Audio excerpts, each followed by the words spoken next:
Pada video kali ini, kita akan membahas mengenai mata kuliah teori perspektif gender pada pertemuan ke-8 dan isi presentasi ini telah disiapkan oleh Dr. Siti Aminah.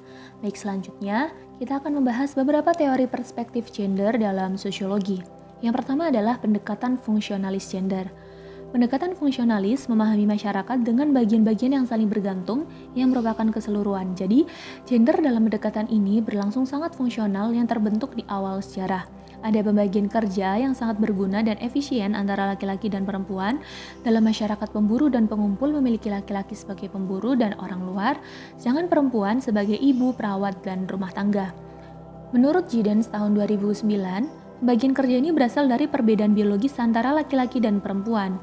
Murdoch juga berpendapat bahwa pembagian kerja secara seksual ada di setiap budaya dan itu bukan hasil dari pemrograman biologis tetapi dasar logis untuk pengorganisasian masyarakat.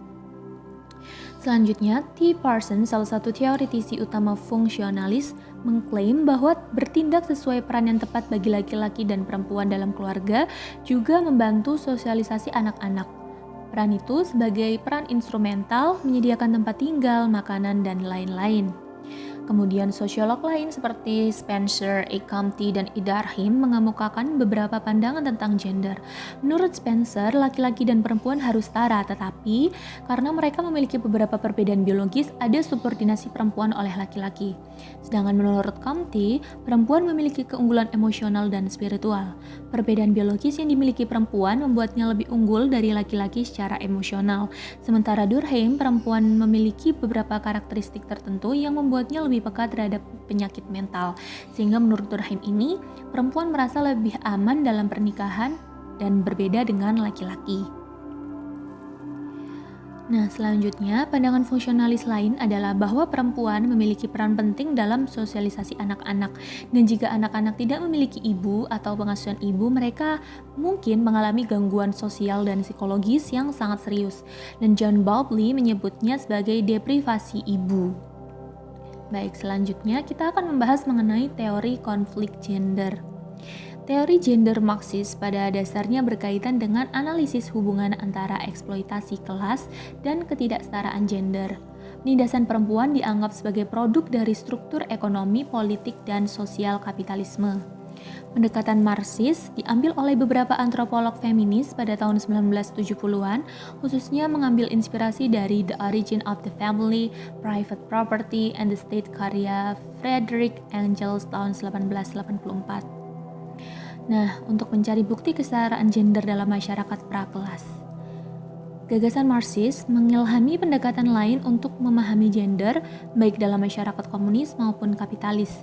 Dengan studi tentang masyarakat komunis memberi perhatian pada organisasi reproduksi sosial sebagai dasar ketidaksetaraan gender. Teori konflik dapat dikatakan sebagai pertarungan antara kelompok dominan yang memiliki alat produksi dan kelas pekerja yang dieksploitasi oleh kelompok dominan.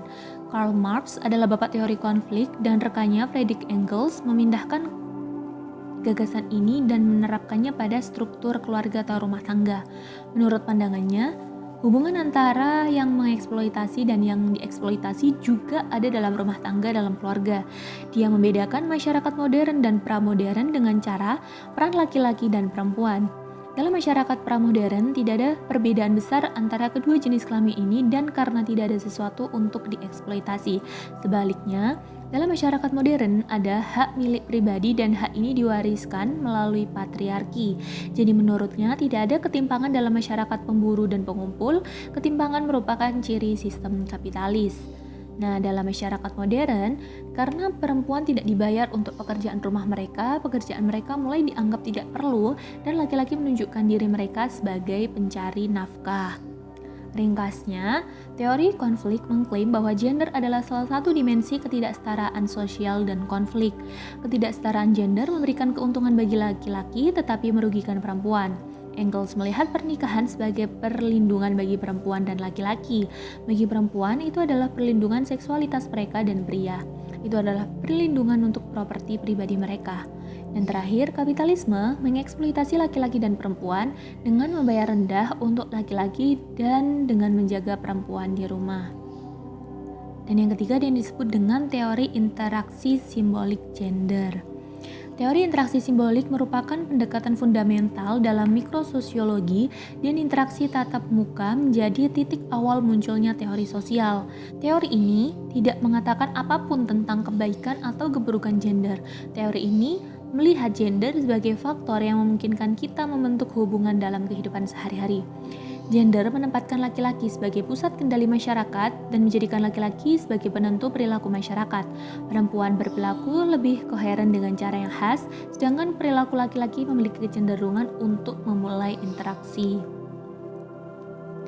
Nah, teori interaksi simbolik mengklaim bahwa konsep-konsep seperti ras, etnis, atau gender tidak ada secara alami dan objektif, tetapi terjadi melalui masyarakat.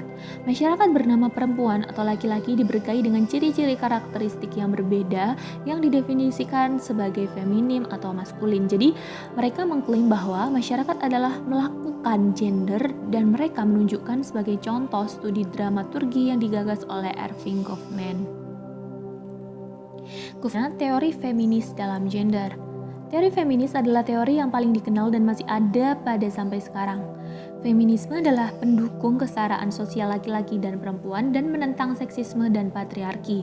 Tanda-tanda feminisme pertama terlihat di Amerika tahun 1840-an untuk memprotes penderitaan perempuan dan orang-orang Afrika Amerika. Pada akhir protes tersebut, mereka memenangkan hak suara pada tahun 1920, namun masih terdapat ketidaksempurnaan dalam kesetaraan gender di masyarakat.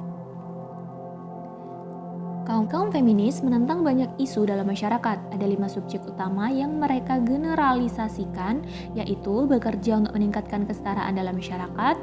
Yang kedua, membuat area yang luas untuk pilihan orang-orang dalam masyarakat. Yang ketiga, menghancurkan stratifikasi gender. Yang keempat, menyelesaikan kekerasan seksual. Dan yang kelima, mendorong kebebasan seksual. Nah, feminisme ini memiliki 3 kelompok dalam teori, yaitu feminisme radikal atau yang membela sistem keluarga sampai akhir, yang kedua adalah feminisme liberal atau mereka yang membela kesetaraan kesempatan, dan yang ketiga adalah feminisme marxis atau sosialis yang berfokus untuk mempertahankan peran gender dan kelas sosial untuk diakhiri. And thank you for watching. Don't forget to like and subscribe. Thank you.